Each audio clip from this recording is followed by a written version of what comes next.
Hello, hello. What about now? You want me to just restart or just? I apologize, guys. My mic was muted. Hope you all have been having a wonderful day. Hope y'all had a wonderful weekend. I know I haven't seen y'all in a while. Um, I normally have mine. Corey's let me borrow his, and I didn't know I had him muted, so I apologize. But real quick, I just will go over what I was explaining.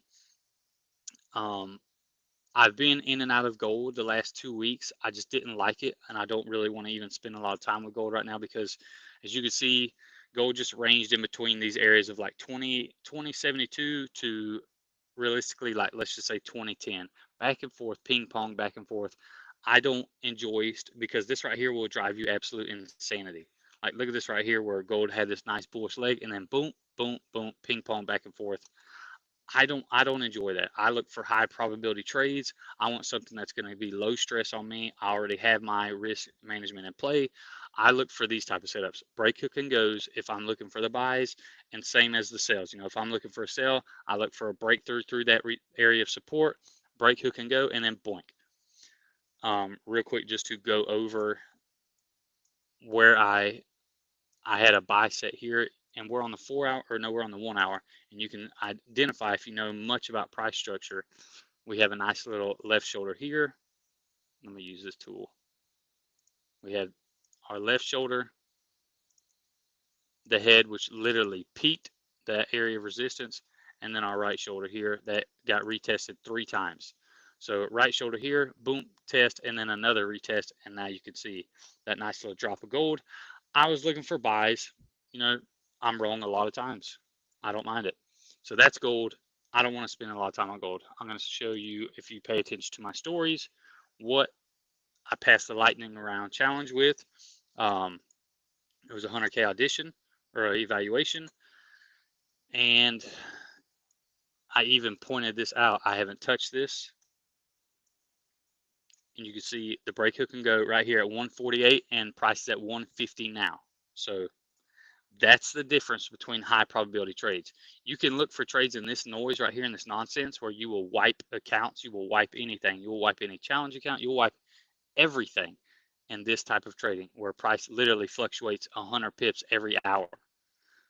UJ normally doesn't do that. So for it to be playing around ranging, obviously you can see some type of resistance here, knowing that the price is going to drop through, and then came back, felt this leg of support, and price retraced back up. Once I seen price break through this massive area of resistance, I waited for my strategy, the break hook and go. Super simple strategy. It's literally just a game of patience where you see price break through. Now, if either a buy or sell, same thing, just breaking through the area of resistance or breaking through the area of support.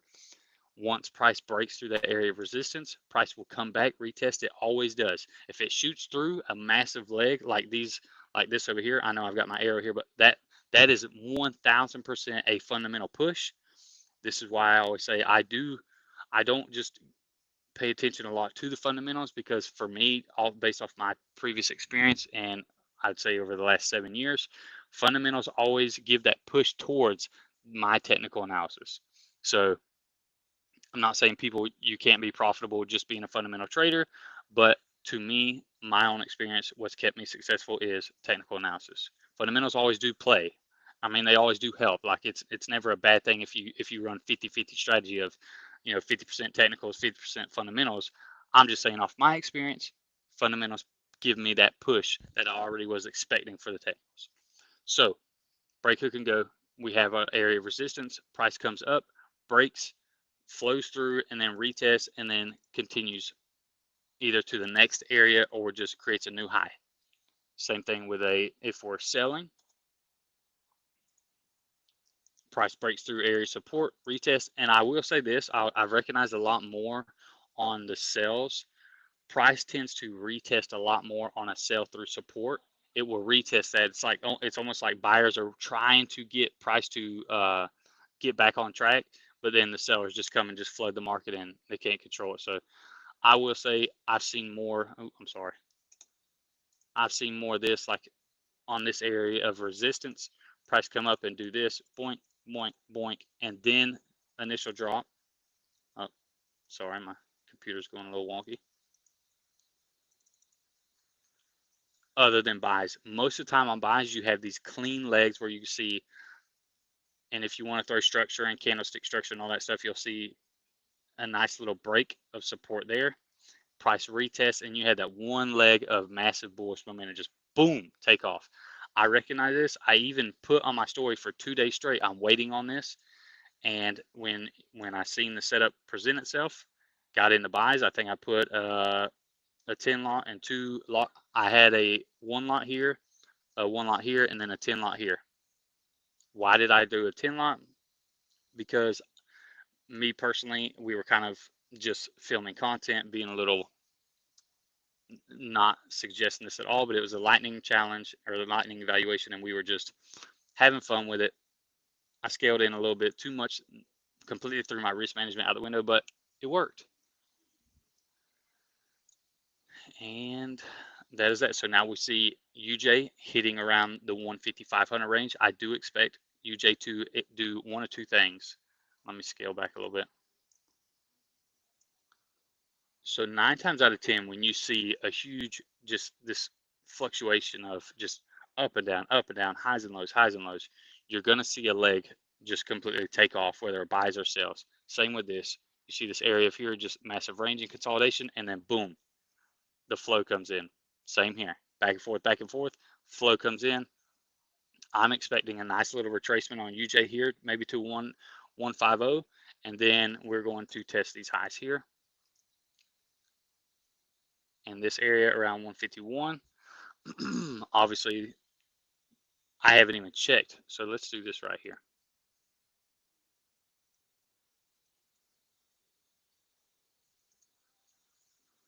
Let me change my screen.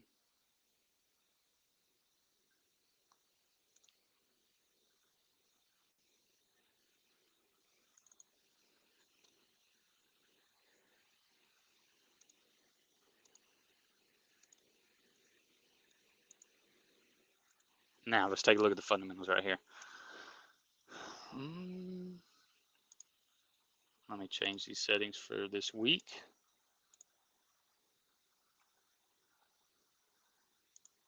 Doesn't look like it's 102.